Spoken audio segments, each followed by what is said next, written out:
the next best predictor of lifetime success is conscientiousness. Well, so, and of the two aspects of conscientiousness, say orderliness and industriousness, the better predictor is industriousness. So the question is, well, what can you do about your industriousness?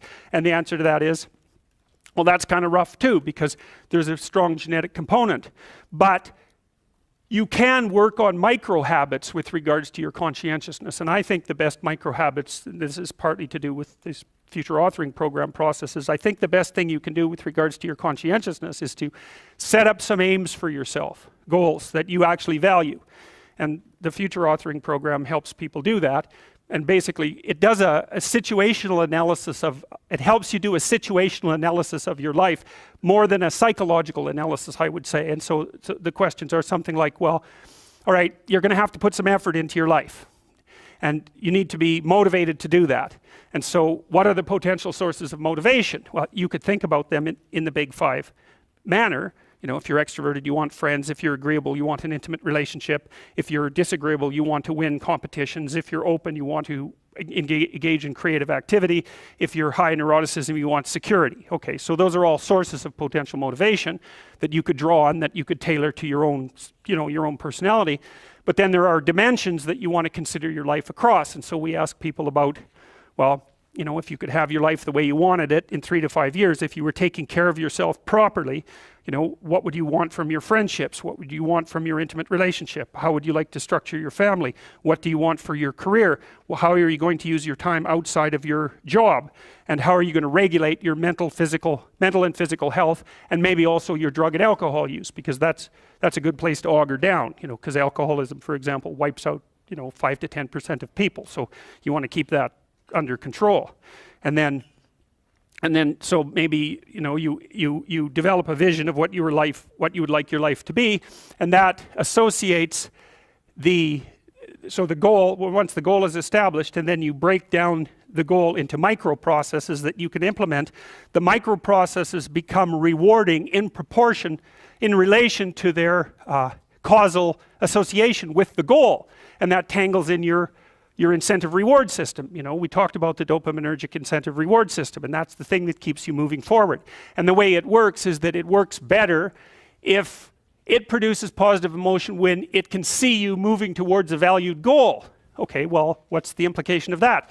Better have a valued goal, because otherwise you can't get any positive motivation working out. And so the more valuable the goal, in principle, the more the micro processes associated with that goal start to take on a positive charge.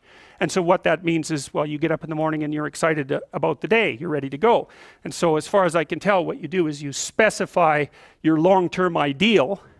Maybe you also specify a place you want to stay the hell away from, so that you're terrified to fail as well as excited about succeeding, because that's also useful. You specify your goal.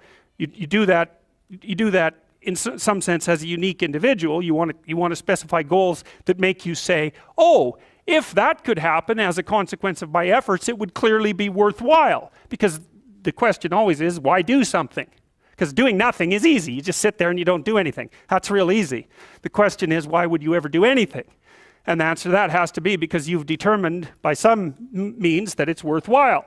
And then the next question might be, well, where should you look for worthwhile things? And one would be, well, you could consult your own temperament.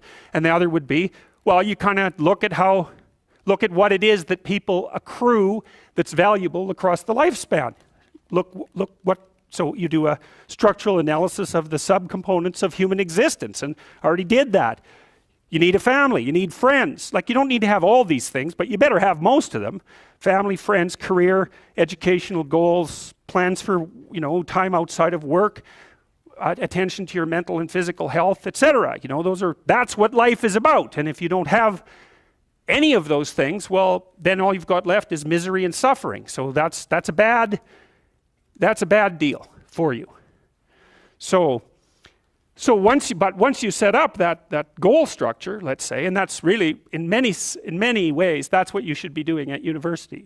That's exactly what you should be doing, is trying to figure out who it is that you're trying to be, right? And you aim at that, and then you use everything you learn as a means of building that person that you want to be. And I really mean want to be. I don't mean should be, even those things are going to overlap.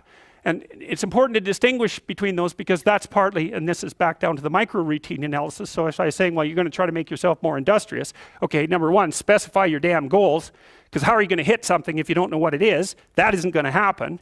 And often people won't specify their goals too because they don't like to specify conditions for failure. So if you keep yourself all vague and foggy, which is real easy because that's just a matter of not doing as well, then you don't know when you fail.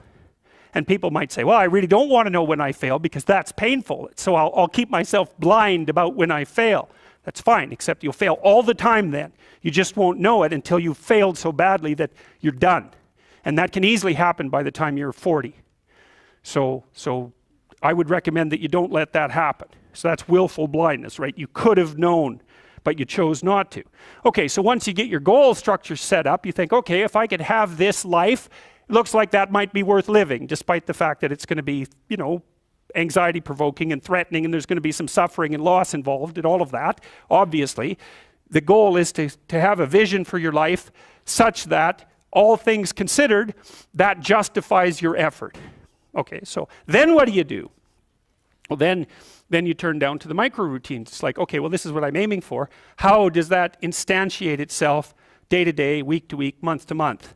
And that's where something like a schedule can be unbelievably useful. Google Calendar. It's like, make a damn schedule and stick to it. Okay, so what's the rule with the schedule? It's not a bloody prison. That's the first thing that people do wrong. They say, well, I don't like to follow a schedule. Well, it's like, well, what kind of schedule are you setting up? Well, I have to do this, then I have to do this, then I have to do this, you know, and then I just go play video games because who wants to do all these things that I have to do? It's like, wrong. Set the damn schedule up so that you have the day you want. That's the trick. It's like, okay, I've got tomorrow. If I was going to set it up so it was the best possible day I could have, practically speaking, what would it look like? Well, then you schedule that. And obviously there's a bit of responsibility that's going to go along with that, because if you have any sense, one of the things that you're going to insist upon is that at the end of the day, you're not in worse shape than you were than at the beginning of the day, right? Because that's a stupid day. If you have a bunch of those in a row, you just dig, you dig yourself a hole and then you bury yourself in it. It's like, sorry, that's just not a good strategy.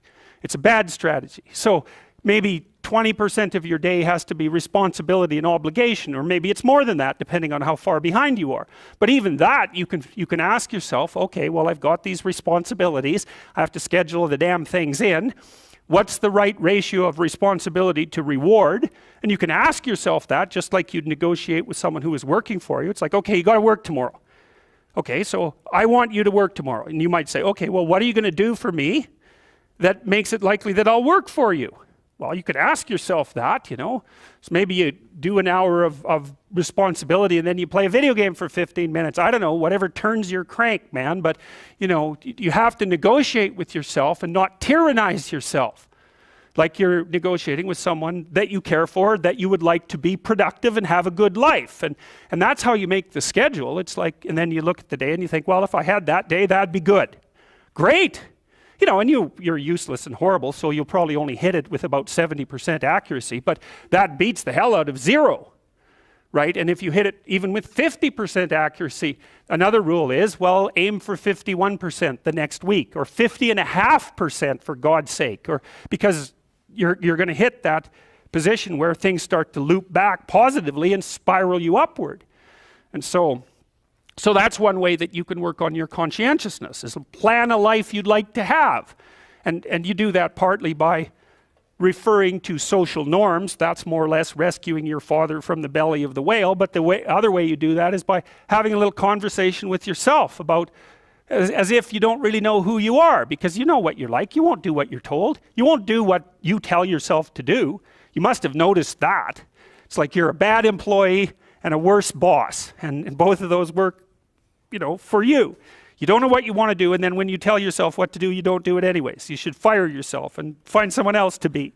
But my point is that you have to understand that you're not your own servant, so to speak. You're someone that you have to negotiate with, and you're someone that you want to present the opportunity of having a good life to. And that's hard for people because they don't like themselves very much. So, they're always like cracking the whip and then procrastinating, and cracking the whip and then procrastinating. And it's like, God, it's so boring and It's such a pathetic way of spending your time. And you know what that's like, because you probably waste like 6 hours a day. And I think we did an economic calculation about that a while back, right? Your time's probably worth 50 bucks an hour, something like that. I mean, you're not getting paid that now, but you're young, and so this is investment time, and what you do now is going to multiply its effects in the future. So let's say it's 50 bucks an hour, which is perfectly reasonable. So if you waste 6 hours a day, and you are, then you're wasting about $2,000 a week, or about $100,000 a year. So like, go ahead, but that's what it's costing you every hour. And you need to know what your damn time is worth. So let's say it's not 50 bucks, it's 30. Whatever, maybe it's 100, it's somewhere in that range. One of the things you should be asking yourself is, when you spend an hour, was that, well, would have I paid someone 50 bucks to have had that hour? And if the answer is no, it's like, well, maybe you should do something else with your time. And it depends on whether or not you think that your time's worthwhile. But the funny thing about not assuming that is, if you assume your time isn't worthwhile, what happens is you don't just sit around sort of randomly in a state of responsibilityless bliss. What you do is you suffer existentially. And so that seems like a stupid solution.